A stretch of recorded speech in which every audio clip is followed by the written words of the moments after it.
السلام علیکم ورحمۃ اللہ وبرکاتہ۔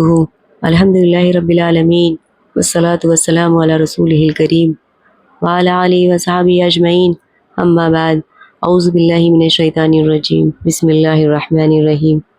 رب اشرح لی صدری ویسر لی امری واحلل عقدۃ من لسانی یفقہوا قولی، رب زدنی علما رب زدنی علما رب زدنی علما۔ صبر اور شکر یہ تو بڑی خوبیاں ہیں۔ حدیث میں ہے، رسول اللہ صلی اللہ تعالیٰ علیہ وسلم نے فرمایا، مومن کا معاملہ بھی بڑا عجیب ہے، اس کا ہر معاملہ ہی اس کے لیے بہتر ہے۔ اگر اسے تکلیف پہنچے اور وہ صبر کرے تو یہ بھی اس کے حق میں بہتر ہے، اور اگر اسے کوئی خوشی پہنچے اور اس پر اللہ کا شکر ادا کرے تو یہ بھی اس کے حق میں بہتر ہے۔ ناشکری اللہ کو سخت ناپسند ہے، جس پر اللہ نے سخت عذاب کی وعید بیان فرمائی ہے۔ اسی لیے نبی صلی اللہ تعالیٰ علیہ وسلم نے فرمایا کہ عورتوں کی اکثریت اپنے خاوندوں کی ناشکری کرنے کی وجہ سے جہنم میں جائے گی۔ مطلب یہ ہے کہ انسان اللہ کی شکر گزاری کرے گا تو اس میں اسی کا فائدہ ہے، ناشکری کرے گا تو اللہ کا اس میں کیا نقصان، وہ تو بے نیاز ہے، سارے جہاں کا ناشکر گزار ہو جائے تو اس کا کیا بگڑے گا۔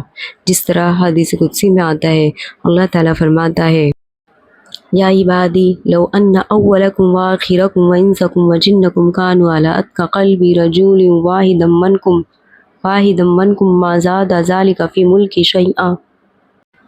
اے میرے بندو، اگر تمہارے اول اور آخر اور اسی طرح تمام انسان اور جن اس ایک آدمی کے دل کی طرح ہو جائیں جو تم میں سب سے زیادہ متقی اور پرہیزگار ہو، کوئی بھی نافرمان نہ ہو، تو اس سے میری حکومت اور بادشاہی میں اضافہ نہیں ہوگا۔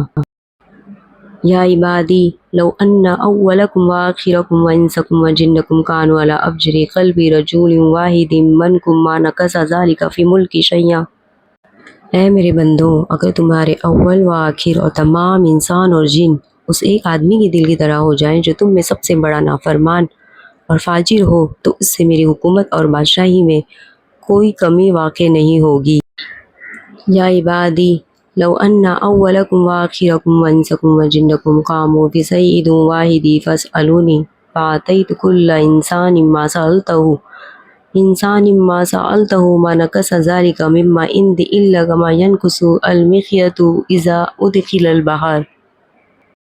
اے میرے بندو، اگر تمہارے اول و آخر اور انسان و جن سب ایک میدان میں جمع ہو جائیں اور مجھ سے سوال کریں، میں ہر انسان کو اس کے سوال کے مطابق عطا کر دوں، تو اس سے میرے خزانے اور بادشاہی میں اتنی کمی ہوگی جتنی کہ سوئی سمندر میں ڈبو کر نکالنے سے سمندر کے پانی میں ہوتی ہے۔ بٹ ڈیڈ وی تھینک اللہ انف؟ اللہ کے رسول صلی اللہ تعالیٰ علیہ وسلم نے کہا کہ جو شخص صبح اٹھتا ہے اور وہ خود کو اپنے آپ کو گھر میں and he find himself healthy in his body, اور کھانے کے لیے پینے کے لیے he has sufficient food and drink, تو ہم اللہ کی نعمتوں کا شکر کیسے ادا کریں؟ اللہ سبحانہ و تعالیٰ قرآن میں ہمیں بتاتا ہے کہ ہم اللہ کی نعمتوں کا شکر کیسے ادا کریں۔ اللہ کے رسول صلی اللہ تعالیٰ علیہ وسلم سے سورۃ الضحیٰ میں اس کے آخر میں فرماتا ہے، اللہ کے رسول صلی اللہ تعالیٰ علیہ وسلم سے خطاب کر کے کہ اللہ نے ان کو کیا کچھ بلیسنگز نہیں دیا تھا، اور اس سورت کے آخر میں فرماتا ہے وَأَمَّا بِنِعْمَةِ رَبِّكَ فَحَدِّثْ، that mention that the blessings of your Rabb، اللہ کی ہر نعمت کا جو اللہ سبحانہ و تعالیٰ نے ہمیں دیا ہے، we have to mention it which means ہمیں اس کا شکر ادا کرنا ہے، اور شکر زبان سے بھی کرنا ہے اور شکر عمل سے بھی کرنا ہے۔ شکر ادا کرنے کا طریقہ یہ بھی ہے کہ ہم دوسروں کی مدد کریں۔ اللہ کے رسول صلی اللہ تعالیٰ علیہ وسلم اس معاملے میں بڑھ چڑھ کر زیادہ سے زیادہ لوگوں کی مدد کرتے تھے۔ اللہ نے اگر ہمیں اتنی ساری نعمتیں دی ہیں تو ہمیں لوگوں کی غریبی کو، ان کی بھوک کو، ان کی مشکلات کو، ان سب کو دور کرنا ہے، اور اگر ہم ان کے لیے یہ سب کچھ نہیں کر سکتے تو کم سے کم ہم ان کے لیے دعا کر سکتے ہیں، اور جب اللہ ہمیں اتنی نعمتیں عطا کرتا ہے تو اللہ ہمیں اس کے بارے میں پوچھے گا، آر وی تھینکنگ اللہ انف؟ جیسے سورۃ التکاثر میں اللہ تعالیٰ فرماتا ہے ثم لتسألن یومئذ عن النعیم، کہ اس دن تمہیں ہر نعمت کے بارے میں پوچھا جائے گا۔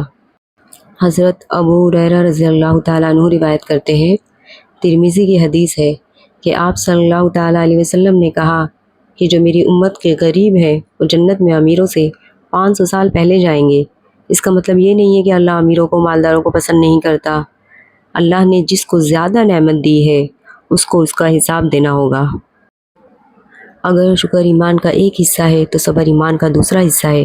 اللہ کے رسول صلی اللہ تعالیٰ علیہ وسلم مسلسل ان عادتوں کو، صبر اور شکر کو اپنی زندگی میں اپناتے تھے۔ One of the great scholars said, ایک مومن جو ہے is like a bird that flies to Allah، اور اس کے جو ونگز ہیں صبر اور شکر ہے۔ ایک اچھی اور خوشحال اور اطمینان بھری زندگی میں ضروری ہے کہ ہم صبر اور شکر کو اپنی زندگی میں شامل کریں۔ چاہے ہمیں اللہ کی کوئی نعمت بلیسنگز ہمیں ملتی ہے یا پھر کوئی کسی طرح کی مشکل پر صبر کرنا ہوتا ہے، تو اس بات کا دھیان دیں کہ چاہے وہ بلیسنگز ہے یا کوئی مصیبت یا مشکل ہے، is that from اللہ۔ جیسے سورہ بقرہ میں اللہ سبحانہ وتعالیٰ ارشاد فرماتا ہے وَلَنَبْلُوَنَّكُمْ بِشَيْءٍ مِّنَ الْخَوْفِ وَالْجُوعِ وَنَقْصٍ مِّنَ الْأَمْوَالِ وَالْأَنفُسِ وَالثَّمَرَاتِ وَبَشِّرِ الصَّابِرِينَ۔ اللہ تعالیٰ فرماتا ہے میں ضرور تمہیں آزماؤں گا، کس سے؟ خوف سے، بھوک سے، اور جان اور مال کے نقصان سے، اور خوشخبری ہے صبر کرنے والوں کے لیے۔ اللہ سبحانہ و تعالیٰ پہ ہر حال میں بھروسہ رکھنا چاہیے کہ اللہ جو بھی کرتا ہے وہ خیر ہے۔ جو مصیبت پہ صبر کرتا ہے ان کے لیے بلیسنگز ہے، رحمت ہے، ہدایت ہے، اور صبر کرنے والوں کو اللہ کا قرب ہے، محبت ہے، جسے اللہ قرآن میں فرماتا ہے ان اللہ مع الصابرین، بے شک اللہ صبر کرنے والوں کے ساتھ ہے۔ اسی طرح رمضان المبارک میں روزہ رکھنا یہ بھی ایک پیشنس ہے، صبر ہے۔ روزہ رکھنا بھوک اور پیاس سے اپنے آپ کو نہیں روکنا ہے، ہر وقت اس بات سے کانشیس رکھنا ہے کہ ہمارے ہر ایکشن عمل کو اللہ دیکھ رہا ہے۔ فاسٹنگ روزہ صرف بھوک اور پیاس کا نہیں ہوتا، but it is fasting of the limbs, it is fasting of the tongue, the eyes, the years.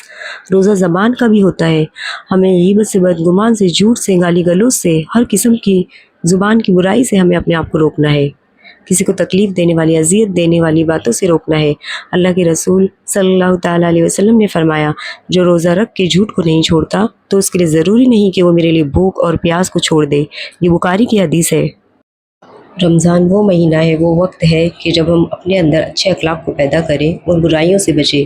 اللہ کے رسول صلی اللہ تعالیٰ علیہ وسلم نے ہمیں وہ طریقہ سکھایا ہے کہ جب کوئی شخص روزے سے ہو اس کو چاہیے کہ کسی قسم کی بیہودہ بات نہ کرے۔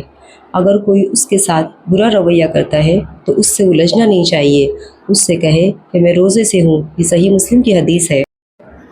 صبر اور شکر وہ دو کنجیں ہیں جو ہمیں جنت میں لے جا سکتی ہیں، اور اگر کسی کو یہ صبر ملا ہے تو اللہ has given him a big نعمہ، ایک بہت بڑی نعمت ہے، فرام ہز ٹریجر۔ ہمیں اس بات کو اچھی طرح سمجھنا چاہیے کہ اللہ نے ہمیں جو کچھ بھی نعمت دیا ہے وی ڈونٹ اون دیم، کچھ بھی ہمارے پاس ہے، مال ہے، اولاد ہے، جو بھی صلاحیتیں ہمارے پاس ہے، یہ سب کچھ اللہ نے ہمیں قرض دیا ہے۔ یہ دنیا ہمارے لیے دارالجزا نہیں ہے، یہ دنیا ہمارے لیے ہمیشہ کا مقام نہیں ہے۔ یہ عمل جو ہے صبر اور شکر ہمیں کبھی کبھی نہیں کرنا ہے، بلکہ we always in state of صبر اینڈ شکر۔ ہم اللہ سے یہ دعا کرتے ہیں کہ صبر اور شکر کی کوالٹی اللہ ہمیں رمضان کے بعد بھی اس پہ عمل کرنے کی توفیق دے۔ وآخر دعواہم ان الحمد للہ رب العالمین۔ جزاک اللہ خیرا کثیرا۔